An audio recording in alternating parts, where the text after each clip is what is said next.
Está acontecendo, não está? Bem-vindo ao Infinity Doc. E hoje estamos olhando para a verdadeira história por trás das bombas de Oppenheimer. Eu queria que tivesse possibilidades maiores. Eu queria fazer de uma maneira que me empolgasse. Pouco antes do amanhecer, no 16º dia de julho de 1945, generais e cientistas observavam nervosamente das trincheiras e abrigos por um clarão no deserto do Novo México. Quando veio, a explosão derreteu areia em vidro, iluminou as montanhas próximas e perfurou um buraco nas nuvens. Gravações capturam o rugido do choque e a imensa nuvem em forma de cogumelo, mas não a luz roxa de outro mundo que desvanecia em verde e depois em branco.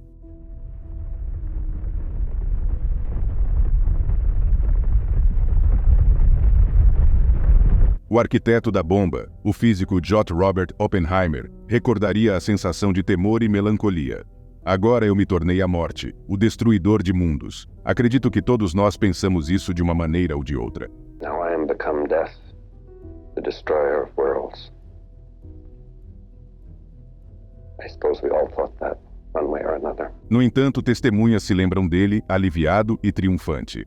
A ideia para a bomba atômica surgiu de rápidos desenvolvimentos na teoria atômica na década de 1930. A teoria de que a matéria consistia em partículas discretas existia há algum tempo, mas foi provada apenas no ano de 1911, quando o físico francês Jean confirmou uma teoria anterior de Albert Einstein. Dentro de décadas, os físicos haviam delineado a estrutura atômica com a qual estamos familiarizados hoje, um núcleo de prótons e nêutrons cercado por uma nuvem de elétrons.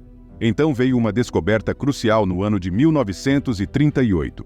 Os químicos alemães Otto Hahn e Fritz Strassmann bombardearam átomos de urânio com nêutrons e os dividiram pela metade, liberando energia considerável. Eles haviam tropeçado na fissão nuclear, um poder que estava prestes a mudar. Ao perceberem o que haviam conseguido, Hahn e Strassmann anteviram que a liberação de nêutrons adicionais pela reação poderia deflagrar uma reação em cadeia. O aspecto ambivalente dessa descoberta, capaz de nos proporcionar tanto uma nova fonte de energia como uma destruição sem precedentes, já era claro em maio do ano de 1939, quando físicos franceses registraram 3 patentes, 2 voltadas à produção de energia nuclear e a terceira para uma bomba atômica. A época era marcada por crescentes tensões globais. Na Alemanha, Adolf Hitler, líder do Partido Nazista, ascendeu ao poder cavalgando em uma onda de insatisfações nacionais populistas. Ele incentivava os alemães a se enxergarem como vítimas da Primeira Grande Guerra e suas consequências. Nutria ressentimentos diante dos termos severos do Tratado de Versalhes, que demandava que a Alemanha se desmilitarizasse e pagasse reparos substanciais, e contra judeus e socialistas, os quais ele alegava terem lhes custado a guerra. A fúria nazista era uma represa prestes a romper e inundar a Europa, e potencialmente o mundo. Em agosto do ano de 1939, com a guerra espreitando no horizonte, os físicos Leo Szilard e Albert Einstein enviaram uma carta ao presidente dos Estados Unidos, Franklin Roosevelt, advertindo que a Alemanha possivelmente já estivesse desenvolvendo armas atômicas. No mês seguinte, a Alemanha invadiu a Polônia, dando início à Segunda Guerra Mundial. E foi neste contexto que Roosevelt finalmente leu a carta, em outubro. Alarmado, Roosevelt instaurou um comitê atômico, mas a princípio, acreditava-se que seria necessário um volume imenso de urânio, o que tornaria tal bomba impraticável.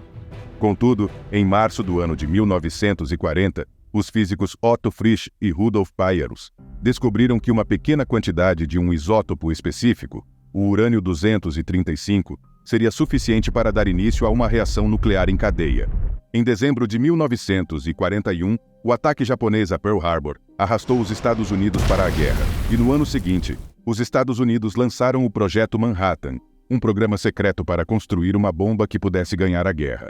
O projeto era liderado pelo Major-General Leslie Groves, tendo o físico Robert Oppenheimer como responsável pelo design real das bombas no laboratório de Los Alamos. O introspectivo intelectual nunca havia liderado um projeto de tal magnitude, porém Groves percebeu nele uma ambição exacerbada, e que ele não permitiria que nada atrapalhasse o sucesso de sua tarefa, e, consequentemente, seu lugar na história da ciência. A força motriz do projeto era o medo terrível de que a Alemanha superasse os aliados na corrida pela bomba. Por uma ironia do destino, no mesmo ano, a Alemanha havia de fato abandonado seu programa nuclear devido à falta de recursos, mas os aliados desconheciam esse fato. Oppenheimer provou ser um líder competente.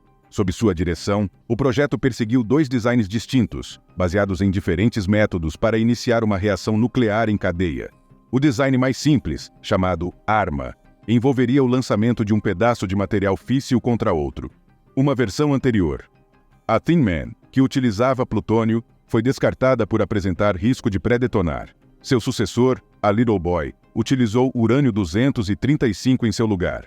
Oppenheimer empregou plutônio no segundo design, um tipo de implosão mais complexo, que envolvia a detonação de explosivos ao redor de um núcleo de plutônio.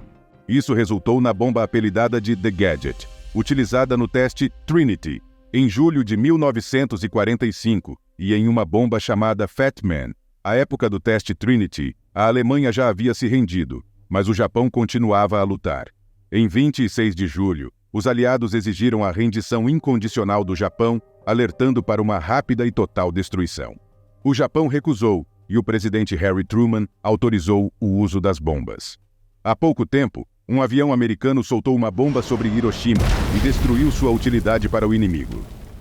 Eram 8h15 do dia 6 de agosto, quando o bombardeiro americano Enola Gay liberou a Little Boy sobre a cidade japonesa de Hiroshima. Pais e filhos estavam tomando café da manhã em casa ou a caminho do trabalho e da escola. A bomba detonou a 580 metros acima da cidade. A onda de choque arrasou prédios e pessoas, causando um incêndio em seu rastro. Pelo menos 70 mil pessoas foram mortas. Alguns sobreviveram com queimaduras horríveis, mal reconhecíveis. 3 dias depois, quando o Japão ainda se recusava a se render incondicionalmente, os Estados Unidos lançaram a ainda mais poderosa Fat Man sobre Nagasaki. O número total de mortos pelas bombas é estimado entre 129 mil e 226 mil pessoas, a maioria civis. Quando o Japão finalmente admitiu a derrota, os americanos comemoraram nas ruas. A guerra tinha acabado. Nos meses seguintes, jornalistas iriam descobrir cenas de horror em Hiroshima e Nagasaki, onde as pessoas vomitavam sangue e morriam de uma doença misteriosa, a doença da radiação. O exército tentou reprimir relatórios do terreno, e o governo dos Estados Unidos tentou enquadrar o bombardeio de alvos civis como um mal necessário. Um Oppenheimer atormentado pela culpa confrontou Truman, dizendo que sentia que tinha sangue em suas mãos. Truman, irritado, o rejeitou. Oppenheimer se oporia ao desenvolvimento da ainda mais poderosa bomba de hidrogênio. Acusado de deslealdade, em parte devido à sua associação com comunistas, foi privado de sua autorização de segurança, encerrando seu papel na política do governo. Antes de continuarmos, certifique-se de se inscrever em nosso canal Infinity Doc. Deixe seu like e aperte o sino para ser notificado sobre nossos vídeos mais recentes. Se você estiver no seu celular, certifique-se das suas configurações e ative as notificações.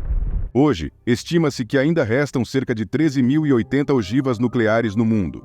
90% delas são de propriedade dos Estados Unidos e da Rússia. Em virtude dos tratados de desarmamento e não proliferação, isso é consideravelmente menos do que as 70 mil ogivas que existiam no auge da Guerra Fria, mas ainda é suficiente para causar uma destruição global em massa. Outras nações com armas nucleares incluem Reino Unido, França, China e, não oficialmente, Índia, Paquistão, Coreia do Norte e Israel. Desde 1947, o relógio do juízo final do Boletim dos Cientistas Atômicos tem monitorado o quão perto parecemos estar de uma catástrofe global causada pelo homem.